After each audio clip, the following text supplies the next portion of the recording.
In the last month, I've lost 16 pounds doing a combination of alternate day fasts with mindful eating. And some of those days even included less than mindful eating, but it didn't stop me from moving along on my journey. And while dropping 16 pounds in a month might not seem that impressive considering the fact that I've lost 80 pounds in less than 5 months before, dropping from 157.2 to 141 is quite a bit considering how lean I am right now, especially since I only have 11 pounds left before I hit my new goal weight of 130. But what I'm impressed with more is the fact that I'm continuing to lose weight doing 45-hour fasts versus the 65 or the 90-hour or even longer fasts that I used to do. I just want to take a second and talk about my weight stability, especially in the last 30 days. In the last 30 days of what I've been doing, my weight has stayed in the 140s, 30 days in a row. The difference from now versus then is the fact that I have been in the 140s doing 40-ish hour fasts versus doing 65s or 90s. And my hope is I don't see the 150s ever again. That is honestly my hope. Here's the thing. Next week or next Friday, I'm gonna be going to Toronto. I'm gonna be gone for 5 or 6 days. I'm gonna be eating 5 or 6 days in a row. I was about to say one, or count it with my fingers. 5 or 6 days in a row. And my fear is, so during the time I go to Toronto, I'm not going to be tracking calories like I have been recently. I think what I'm going to be doing is still giving myself mindfulness when I eat, but also giving myself the freedom to eat whatever I want and not have to track everything and not have to fast for long periods of time because I want to account this to my 20%. The 20% of the time where I do whatever the fuck I want. But I'm also gonna be carrying my scale with me, my portable scale, and I am going to be using that scale to help me make sure I stay on task. So how I look at this is, sure, I can eat whatever I want when I go to Canada and I don't have to put as much mindfulness in what I'm doing, but at the same time, I don't wanna just eat 15,000 calories for the day because I can. There's a difference.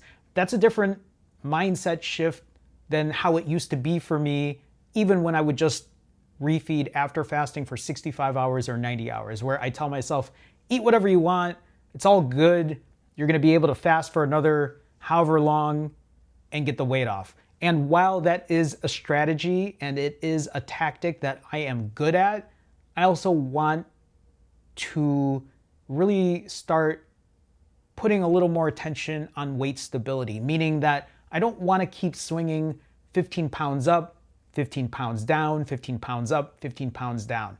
This stability that I've had right now it feels good.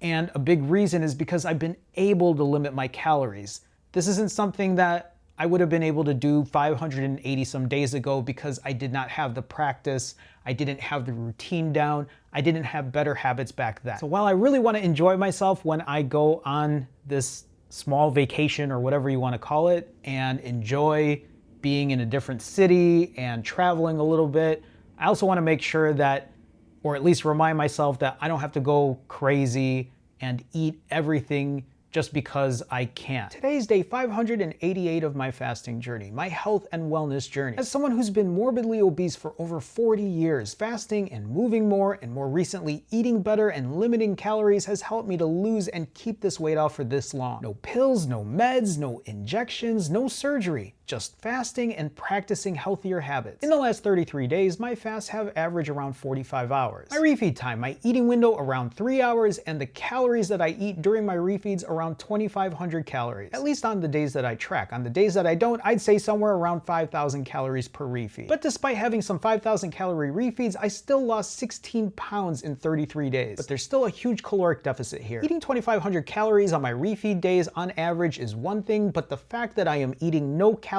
the next, that is why I am continuing to lose weight. I did the math, or at least the best that I could. Calories in, 41,543, calories out, 75,900. That's about a 34,000 calorie deficit in the last month, or about 10 pounds of fat loss. So this might be a little confusing because even though I talk about 10 pounds of fat loss, there's still 16 pounds of weight that I've lost in general. Now, if you look at the math or you look at the way the numbers are, just because I have all this data, it makes it easier for me. When I was 157.2 on that day I weighed, that was coming off 2 back-to-back days of eating. So 2 days prior to that, I think my weight was somewhere around 149. So I truly was not at 157 pounds on the day that I weighed. I was probably holding a lot of water, which makes a lot of sense that when I did the math and I calculated how much fat I probably did lose, it wasn't 16 pounds of fat. Just like when I refeed and I gained 3 pounds, I didn't gain 3 pounds of fat. There's gonna be water, there's gonna be waste, there's gonna be a whole bunch to it. So again, just a reminder, don't worry about the number on the scale that much because a lot of that just might be water weight. And I wanna take a minute here and just show you what my last refeed looked like. When I look at the calories I'm eating, 2,400, 2,500, sometimes 2,300. When I used to watch other people eat, I'd be like, there's no way I could do this. How could I do this? How could I just limit my calories in this way?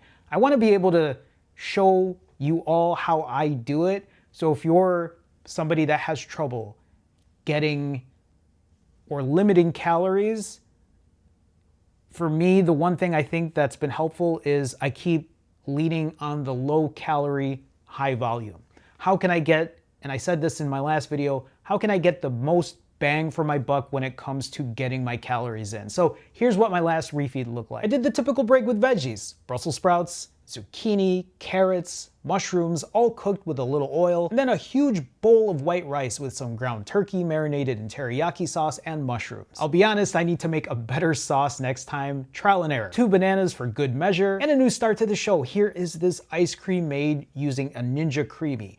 Milk and yogurt and protein powder and cocoa and an actual brownie thrown in there. There were a couple things added in here as well. If you're looking for that recipe, let me know. But it was so good, everyone. I could save calories next time too by not using an ultra processed brownie that I threw in there, but doing a healthier alternative instead. My standard bowl of sugar-free cheesecake jello pudding with some cookies. Also, not pictured here is me eating another half pint of ice cream because my willpower wasn't strong enough. Yet, after all of that, 2,821 calories and 178 grams of protein, I finished all of this in a little under 3 hours. That ice cream, that Ninja Creamy, is a game changer. It's a really good way to help my sweet tooth, but limit my calories in a way where I can have that and I can still have something even extra if I wanted.